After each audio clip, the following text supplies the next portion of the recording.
Domājat, ka Ozempic ir šobrīd populārākais medikaments? Padomājiet vēlreiz. Ir slepena tendence, par kuru neviens nerunā. Pusaudžu zēni un silīcija ielejas tehnoloģiju čaļi neiet pie ārstiem un inicē noslēpumainu šķidrumu tieši vēdera taukos. Kāpēc? Lai iegūtu nevainojamu ādu, stiprākus kaulus, izteiktākus žokļus, viņi cenšas uzlauzt pašu evolūciju. Daži to sauc par burvju sulu, citi par Wolverine peptīdu. Neatkarīgi no nosaukuma, tas veicina ēnu ekonomiku, par kuru lielākā daļa cilvēku pat nezina. Tā ir milzīga, tā ir pagrīdē, un tā tikai sākas. Es esmu Džošs, un šodienas raidījumā The Infographic Show mēs atklāsim, kāpēc visi inicē burvju sulu. Pirmā nodaļa – augstā kara plāni. Tas viss aizsākās 1973. gadā, kad Padomju Savienība saskārās ar nopietnu problēmu. Viņu karavīri novecoja pārāk ātri. Šī problēma bija īpaši izteikta svarīgās lomās. Zemūdeņu apkalpes locekļi, raķešu operatori, iznīcinātāju piloti, stress, izolācija un arī ievērojams radiācijas daudzums. Tas viss ietekmēja situāciju. Vīrieši sabruka augstā kara kulminācijā un izsmelti karavīri bija stratēģisks apgrūtinājums. PSRS aizsardzības ministrija rīkojās tā kā vienmēr. Viņi piesaistīja militāro ārstu Vladimīru Kavinsonu, un pēc vairākiem gadiem viņš kļuva par Putina personīgo pretnovecošanās ārstu. Viņam tika dota piekļuve slepenai laboratorijai Ļeņingradā, un viņam teica – salabo to. Kavinsons neatrada to, ko viņi meklēja. Viņš atrada kaut ko dīvaināku. Tavs ķermenis būtībā ir milzīga būvlaukums, kas darbojas pilnīgā tumsā. Neviens neredz būvprojektus, neviens nezina, ko būvēt vai kad apstāties. Tāpēc tavas šūnas tā vietā sūta sīkus molekulārus izziņojumus. Savienojot aminoskābes, tu iegūsti peptīdu, ziņojumu, kas tiek nogādāts tieši šūnu strādniekiem, norādot viņiem precīzi, ko būvēt un kad apstāties. Daži no šiem ziņojumiem pat var likt novecojošai šūnai uzvesties kā jaunai. To atklāja Kavinsons. Un nākamos 40 gadus viņš pavadīja mēģinot saprast, ko ar to iesākt. Viņš publicēja 775 zinātniskus rakstus, iesniedza 196 patentus, ārstēja kosmonautus, Černobiļas izdzīvojušos un zemūdeņu apkalpes locekļus. Viņš nomira 2024. gadā, 77 gadu vecumā, lielākoties paliekot nezināms rietumos. Augstais karš bija noturējis dzelzs priekškaru starp viņa pētījumiem un zinātniekiem, kuri varētu tos atkārtot. Tajā pašā laikā rietumi attīstīja savas attiecības ar peptīdiem. Tās gan bija daudz sviedrainākas. 1990. gados bodybuildinga kopiena bija sapratusi, ka viņi var manipulēt ar augšanas hormonu, izmantojot peptīdus, lai stimulētu hipofīzi. Milzīgi sportisti sporta zālēs, no Venice Beach līdz Austrum Eiropai, saprata, ka viņi var stimulēt savu endokrīno sistēmu, ražot vairāk no visa. Mēs to saucam par biohakošanu. Viņi to sauca par uzkačāšanos. Recenzēšanas process sastāvēja no viena čaļa sporta zālē, kurš otram čalim teica, ka tas strādā. Un, godīgi sakot, viņu vajadzībām ar to pilnīgi pietika. Tad 90. gadu sākumā Zagrebas universitātē Horvātijas pētnieks Fredraks Sikirits izdarīja kaut ko tādu, kas satricināja biohakošanas pasauli. Viņš izolēja 15 aminoskābju ķēdi no cilvēka kuņģa sulas proteīna un atklāja, ka tā dara kaut ko tādu, ko neviens nebija gaidījis. Viņš to nosauca par ķermeņa aizsardzības savienojumu 157, jeb BPC 157. Un, kad viņš to pārbaudīja uz žurkām, tas dziedināja dažādas lietas – cīpslas, saites, zarnu audus, muskuļu šķiedras. Ne lēni, ne daļēji, bet pilnībā. BPC 157 šķita darbojamies, pastiprinot procesu, ko sauc par angiogenēzi, jeb jaunu asinsvadu veidošanos. Tas būtībā atjaunoja visu asinsapgādi bojātajos audos ar ātrumu, kam nebija klīnisku analogu vai izskaidrojuma. Biohakeru pasauli to nosauca pēc vienīgās kultūras atsauces, kas bija kaut nedaudz līdzīga – Wolverine, Marvel supervaronis, kurš reāla laikā atjauno audus, orgānus un locekļus. Un tieši šis nosaukums aizsāka $1 miljardu vērtu pagrīdes industriju. Otrā nodaļa – $1 triljonu demogrāfija. Tiešsaistes formā ar nosaukumu luxmaxing.com ir pavadiens ar nosaukumu Vai jūs ieteiktu peptīdus kādam, kam ir 17 gadi? Viena no pirmajām atbildēm ir no lietotāja ar vairāk nekā 2000 ierakstiem un 4000 reputācijas punktiem. Viņa atbilde ir zīmīga. Man ir 16 gadi, es lietoju peptīdus, un jā, es ieteiktu. Tas ir tikai aizberga redzamā daļa – luxmaxing pasaulē. Tā ir interneta daļa, kurā pārsvarā ir pusaudžu zēni, kas ir apsēsti ar savu izskata uzlabošanu, izmantojot visas iespējamās metodes. Žokļa līnijas vingrinājumi, stājas korekcija, ādas kopšanas rutīnas un arvien biežāk arī peptīdu injekcijas.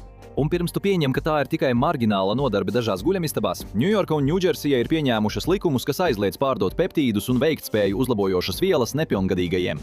Viņi to izdarīja, jo pusauģi jau masveidā tos brīvi iegādājās no pārdevējiem, kuri neuzdeva nevienu jautājumu. Bet tas neatiecas tikai uz pusauģiem. Nesen kāds pacients ienāca Vašingtonas DC ārsta kabinetā, nesot līdzi Trader Joe's ledussomas maisiņu. Kad viņi izvilka sauju šļirču, ārsts pieņēma, ka tās ir GLP-1 preparāti – Ozempic, Zempbound. Tās nebija. Viņas soma bija pilna ar kaut ko, ko viņa sauca par vilkača komplektu – peptīdu kombināciju, kas pasūtīta internetā. Tās solīja izārstēt viņas saplēsto rotatoru manšeti ātrāk nekā jebkad spētu fizioterapija. Viņa, kā teica viņas ārsts, iztērēja kaudzi naudas 3 mēnešu krājumam un katru dienu sev iņicēja. Mans treneris zvēr pie tā, viņa teica, visi to lieto. Starp citu, stack ir tieši tas, kā tas izklausās. Vairāku peptīdu kārtošana viena uz otra, katrs teorētiski vienlaikus iedarbojas uz atšķirīgu bioloģisko sistēmu. Iedomājies to kā pielāgotu medicīnisku atskaņošanas sarakstu. Tikai katra dziesma ir neregulēta, iņicējama viela, un ja uzspiedīsi jaukt, vari dabūt sepsi. Paciente ar Trader Joe's maisiņu nav izņēmums. Viņa ir demogrāfiskais portrets tam, kur šis tirgus ir nonācis. 2025. gada 4. jūlijā podkāsta vadītājs Jaydens Clarks bija ballītē kādas San Francisco Viktorijas laikmeta mājas pagalmā. Drīz kāds mākslīgā intelekta uzņēmuma dibinātājs pavirši pieminēja savu ķīniešu peptīdu piegādātāju. Uzreiz ap viņu sapulcējās pūlis. Izrādījās, ka visiem bija savs avots. Clarks par to ierakstīja X platformā. Kaut kas, ko esmu iemācījies. Visiem elites pārstāvjiem ir savs ķīniešu peptīdu tirgotājs. Ieraksts kļuva virāls, un šis termins pārvērtās par mēmu. Un šis mēms bija trāpīgs.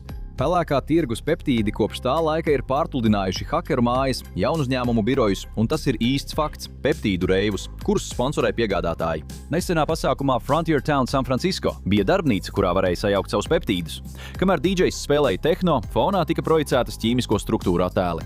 Apģērba kods prasīja traku, futuristisku kiberpanka stilu. Apmeklētājiem tika parādīts, kā paņemt pašiem savu asinis. FDA nebija viesu sarakstā. Manhetenas biohakeru tikšanās reizē kāds tehnoloģiju investors aprakstīja iknedēļas pasākumu ar tādu vieglu šausmu sajūtu, kādu spēja izjust tikai cilvēks, kurš to dara jau 7 gadus. Katru nedēļu kāds atnesīs kaut ko jaunu, un visi to iņicēs. Tas izskatās pēc baru heroīna atkarīgo. Viņš to teica kā joku, viņš mikrodozē peptīdus kopš 2018. gada. Vielas, kuras tiek inicētas šajās sanāksmēs, izklausās pēc spekulatīvas bioloģijas mācību programmas. Ir vara bāzēts peptīds ādas atjaunošanai, par kuru nesen rakstīja žurnāls Vogue. BPC 157 traumatisma dziedēšanai, ipamorolīns un CJC 1295 augšanas hormona izdalīšanai. Ko lieto pusauģi, kuru smadzenes vēl nav pilnībā attīstījušās? Epitalīns miegam. Retatritīts, kas joprojām ir 3 fāzes klīniskajos pētījumos, tiek lietots apetītes regulēšanai un, acīmredzot, visam pārējam. Un oksitocīns, ko kāds OpenAI pētnieks publiski nosauca par autisma Ozempic, tiek mikrodozēts sociālai optimizācijai. Silīcija ielejas inženieri inicē savienojumu tikai tāpēc, lai vairāk skatītos acīs. Nekas no tā nenotiek ārsta uzraudzībā. Tas viss notiek Reddit pavedienos un Discord serveros. YouTube ietekmētāji rāda caurspīdīga šķidruma flakonus un saka, man bija tendinī celkonī. Es sāku lietot BPC 157 un tas pazuda 2 nedēļu laikā. Starp citu, pēdējais citāts ir tieši no Joe Rogana. Viens San Francisco peptīdu piegādātājs izskaidroja izplatības modeli ar nejaušu poētiskumu.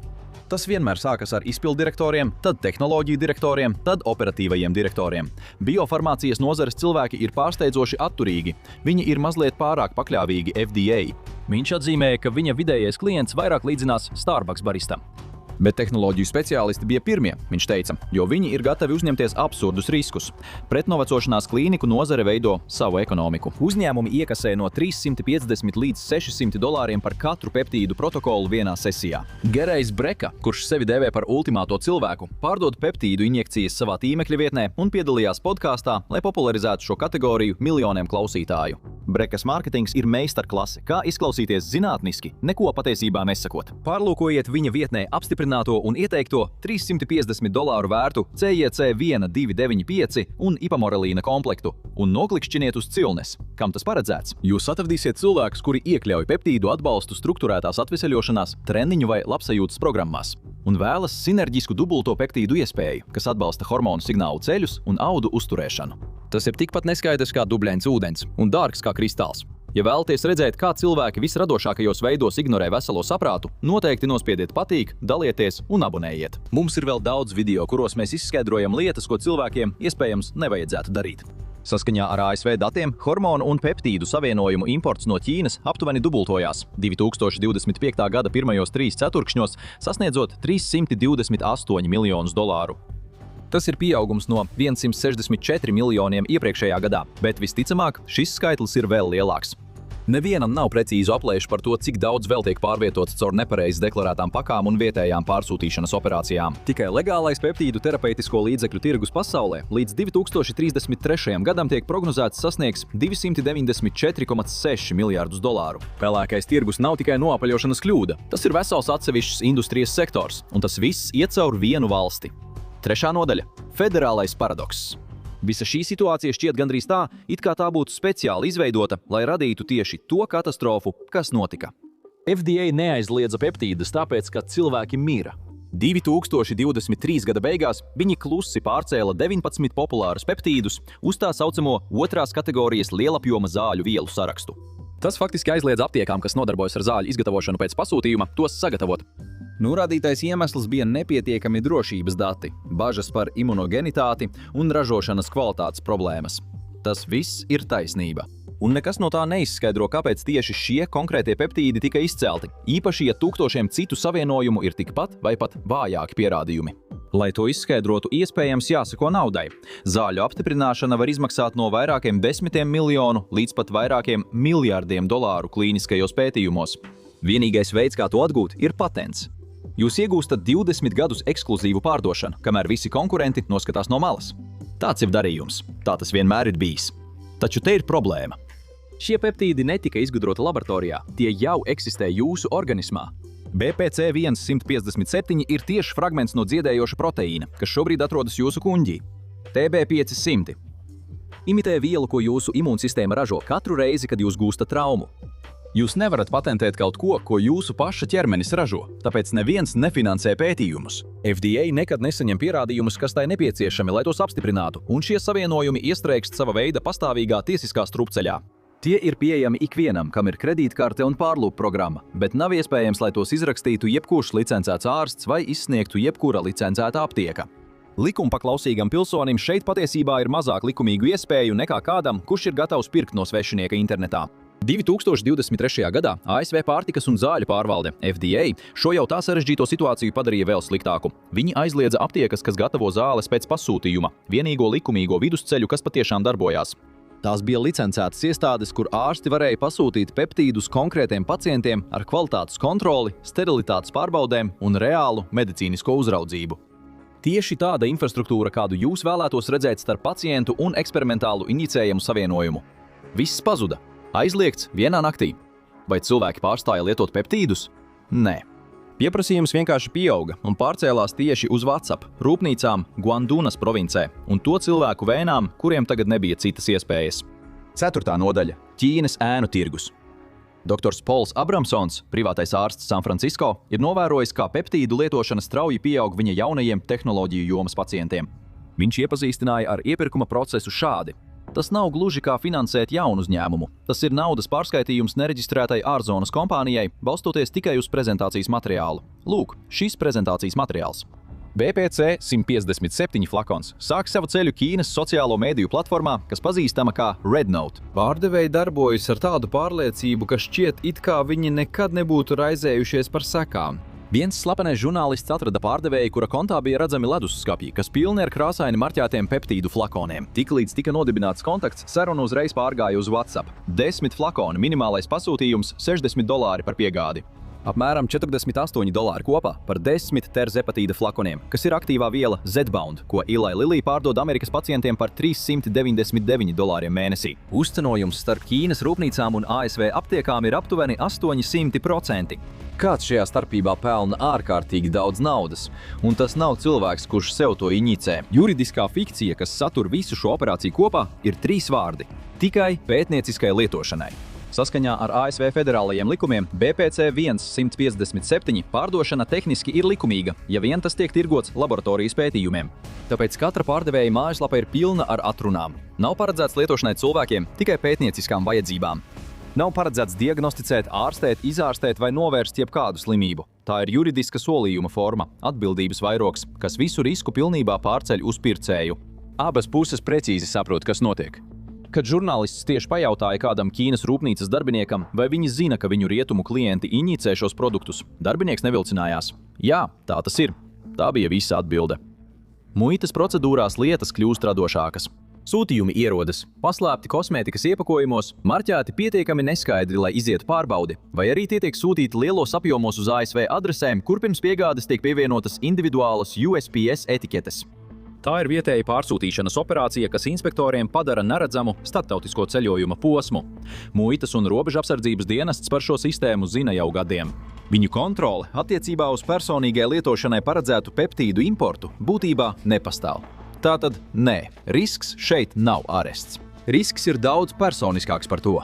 Risks ir atvērt paku no Guandūnas un sāpīgi pārliecināties, ka tajā nav tas, ko pasūtījāt. 5. nodaļa. Pašpasludinātie testētāji. Pelēkā tirgus kvalitātes problēma ir daudz nopietnāka nekā lielākā daļa lietotāju apzinās, un lielākā daļa jau zina, ka tā ir slikta.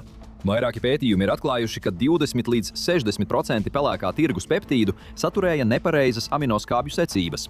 Tas nozīmē, ka gandrīz puse no tā, ko cilvēki injicē, pat nav paredzētā viela. Tas vienkārši ir kaut kas cits flakonā ar pārliecinošu etiķeti. Turklāt ievērojama daļa no pārbaudītajiem paraugiem pārsniedz drošības sliekšņus endotoksīnu piesārņojumam, kas nozīmē, ka baktēriju blakus produkti, inicējot tos, izraisa sistēmisku iekaisumu vai smagākos gadījumos septisko šoku. Šajās vielās, kuras cilvēki inicē tieši savā asinsritē, parādās smago metālu, svina, arsēna un dzīvsudraba pēdas. Atlikušie blakus produkti. Tehniski var būt patiesi 2 apgalvojumi. Jūsu flakons var tikt pārbaudīts kā ķīmiski 99% tīrs ar pareizo molekulu un koncentrāciju. Taču tas joprojām var būt kā mazs bioloģisks perēklis lietām, kas grib jūs nogalināt. Tāpēc biohakeru kopiena darīja to, ko jebkura saprātīga grupa darītu, saskaroties ar pilnīgi neregulētu inicējamo vielu tirgu.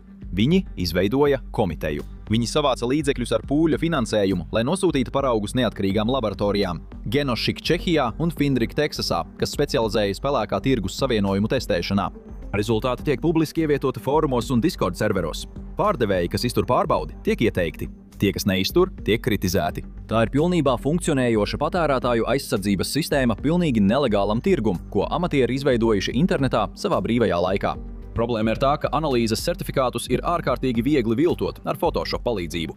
Pārdevēji var iziet īstas pārbaudes ar vienu partiju un pēc tam klusi nosūtīt pavisam citu partiju. Pat īsts, tikko izsniegts certifikāts neko nepasaka par sterilitāti, neko par endotoksīnu līmeni un neko par to, vai savienojums tika pareizi uzglabāts. Tas ir ļoti svarīgi peptīdiem, kas ātri noārdās, ja tiek pakļauti karstumam vai gaismai, īpaši 2 nedēļu ceļojuma laikā no Ķīnas kravas konteinerā. Un tas mūs noved pie Brūka Baumena. Brūks ir 38 gadus vecs. Viņa ir Vibecamp izpilddirektore, kas ir ikgadēja racionālistu kopienas sanākšana, un viņa izdarīja visu pareizi. Visu, ko kopiena jebkurā gadījumā uzskata par atbildīgu. Viņa reģistrēja katru injekciju peptīdu izsekošanas lietotnē. Viņa apsēsti uzraudzīja savu miegu un sirdsdarbības ātrumu. Viņa regulāri nodeva asins analīzes. Viņa sāka lietot BPC 157 un TB 500 hroniska noguruma dēļ, un pēc tam pievienoja retatritīdu teorētisku kognitīvu ieguvumu dēļ un lai palīdzētu sev atmest veipošanu. Pēc šīs konkrētās subkultūras standartiem viņa bija paraugu pilsonis. Kādu dienu viņa nejauši dubultoja devu. Mēneša laikā viņai sāka izkrist mati. Viņas miera stāvokļa sirdsdarbības ātrums palielinājās par 10 sitieniem minūtēm. Viņa saka, ka plāno turpināt. Viņa arī pieminēja, ka 2020. gadā atbrīvojās no heroīna atkarības. Peptīdi remdē līdzīgu tieksmi. Es vairs negūstu to no heroīna, viņa teica, tāpēc ir jautri izmēģināt kaut ko jaunu, kas nav briesmīgs. Vēl viena sūtījuma partija no Ķīnas jau bija ceļā.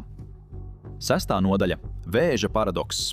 Ir vēl kaut kas, par ko fórumos daudz nerunā. Iemesls, kāpēc cilvēki lieto BPC 157 un TB 500, ir tieši tas pats, kāpēc ārsti par tiem zaudē miegu.